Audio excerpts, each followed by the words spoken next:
Hello friends, previous year questions जो हमने कल किए थे उसके आगे के क्वेश्चंस हम आज डिस्कस करेंगे। क्वेश्चन नंबर 21 से लेकर आई होप आपको ये सब भी पसंद आएंगे। क्वेश्चन नंबर 21 है जो हमने कल 20 क्वेश्चन किए थे उसके आगे की सीरीज। भारतीय संविधान के बारे में निम्नलिखित में से कौन सा कथन सत्य नहीं है? तो इसका आंसर आएगा सी, यह राज्य को धर्म के मामले में कोई कानून बनाने से रोकता है। क्वेश्चन नंबर 22, भारतीय संविधान के अनुच्छेद 57 में कहा गया है कि जो आर्टिकल 57 है वो राष्ट्रपति से संबंधित है। ठीक है, तो इसका आंसर आएगा सी, एक व्यक्ति जो राष्ट्रपति के पद पर है या पहले इस पद पर रह चुका है, इस संविधान के अन्य प्रावधानों के अधीन वह इस पद पर फिर से चुनाव के लिए पात्र होगा। ठीक है, यानी एक हमारे देश में जो एक राष्ट्रपति है वो अपने मन चाहे बार राष्ट्रपति बन सकता है, लेकिन अमेरिका में सिर्फ एक राष्ट्रपति सिर्फ 2 बार राष्ट्रपति बन सकता है। क्वेश्चन नंबर 23 है, सितंबर 2020 तक प्राप्त जानकारी के अनुसार वे एकमात्र भारतीय राष्ट्रपति कौन है जिनकी मोम की प्रतिमा दिल्ली के मैडम तुसाद मोम संग्रहालय में स्थित है? तो जो इसका डी ऑप्शन है APJ Abdul Kalam. Question number 24, भारतीय संविधान में राज्यसभा के सदस्यों के नामांकन की प्रक्रिया निम्नलिखित में से किस देश से संविधान से ली गई है? Answer C, Ireland. Question number 25, भारतीय संविधान के अनुच्छेद 360 का आंसर आएगा वित्तीय आपातकाल से संबंधित है, आर्टिकल 360। 26, 17वीं लोकसभा की राज्यवार सूची के अनुसार लोकसभा में बिहार को कितने सीट आवंटित की गई हैं? तो लोकसभा में बिहार में 40 आंसर आएगा। कल जो हमने क्वेश्चन किया था वो महाराष्ट्र था, महाराष्ट्र में 48 सीटें दी गई हैं। ठीक है, क्वेश्चन नंबर 27, किस आयोग ने सरकारी सेवाओं के सभी स्तरों में ओबीसी उम्मीदवारों के लिए 27% आरक्षण की सिफारिश की है? तो इसका आएगा ऑप्शन ए, मंडल आयोग। भारतीय सेनाओं ने गोवा को पुर्तगालियों से कब आजाद कराया था और केंद्र शासित प्रदेश का दर्जा दिया गया गोवा को? तो इसका आंसर आएगा बी, 1961। ऑपरेशन विजय के द्वारा गोवा को पुर्तगालियों से आजाद करवाया गया था। क्वेश्चन नंबर 29, भारतीय संविधान के निम्नलिखित में से किस अनुच्छेद ने 25 जनवरी 1965 के बाद भी आधारित परियोजनार्थ अंग्रेजियों के नियंत्रित उपयोग के लिए संसद को कानून बनाने का अधिकार दिया? तो इसका आंसर आएगा अनुच्छेद 343(3). क्वेश्चन नंबर 30, भारतीय संविधान के अनुसार ऐसे अधिकतम कितने राज्य हैं जहां केवल एक ही व्यक्ति को राज्यपाल नियुक्त किया जा सकता है? तो इसका आंसर आएगा डी, कोई सीमा ही नहीं है। ठीक है, भारत के संविधान के भाग डैश में देश के भीतर व्यापार और वाणिज्य की स्वतंत्रता का प्रावधान है?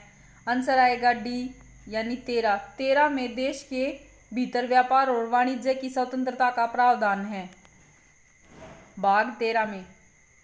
क्वेश्चन नंबर 32, भारतीय संविधान का कौन सा अनुच्छेद यह घोषणा करता है कि भारतीय संविधान 1950 के लागू होने से पहले के भाग 3 से असंगत सभी कानून शून्य माने जाएंगे? तो इसका आंसर आएगा ए, यानी 13। क्वेश्चन नंबर 33, 1 नवंबर 1858 को निम्नलिखित में से किसकी युद्ध घोषणा के बाद यह घोषणा की गई थी कि अब से भारत एक राज्य सचिव के माध्यम से और ब्रिटिश सम्राट के नाम पर शासित होगा? तो इसका आंसर आएगा ए, रानी विक्टोरिया। क्वेश्चन नंबर 34, भारतीय संविधान का निम्नलिखित में से कौन सा अनुच्छेद हमें धन विधेयक का वितरण देता है? इसका आंसर आएगा बी, यानी 110।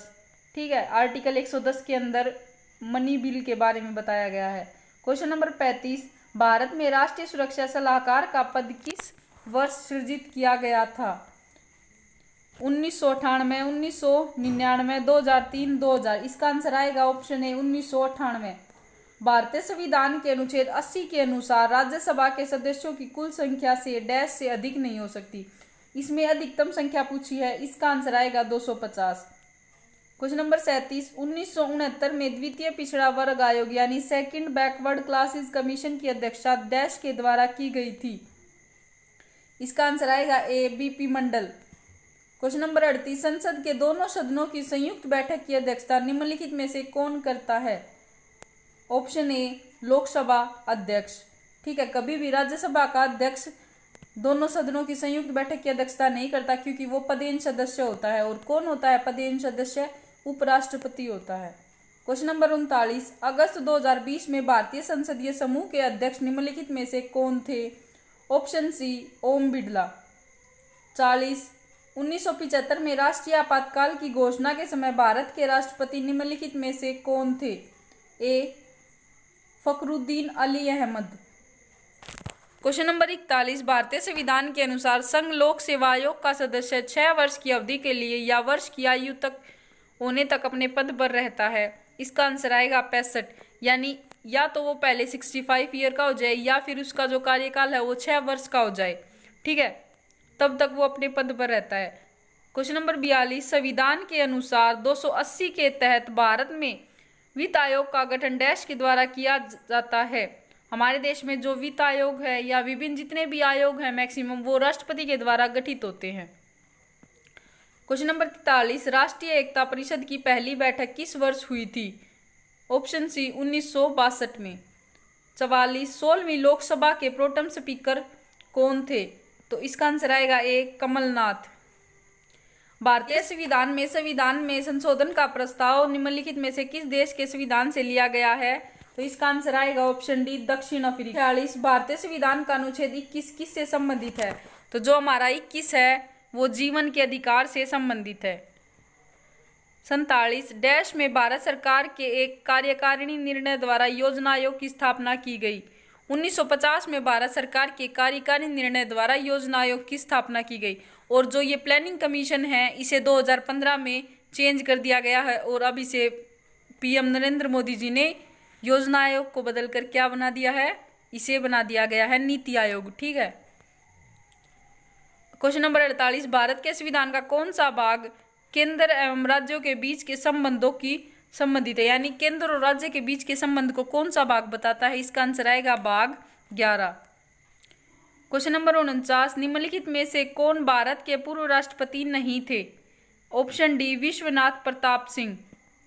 क्वेश्चन नंबर 50, सितंबर 2020 की स्थिति के अनुसार राज्यसभा का सदस्य बनने के लिए किसी व्यक्ति की आयु डैश वर्ष से कम नहीं होनी चाहिए?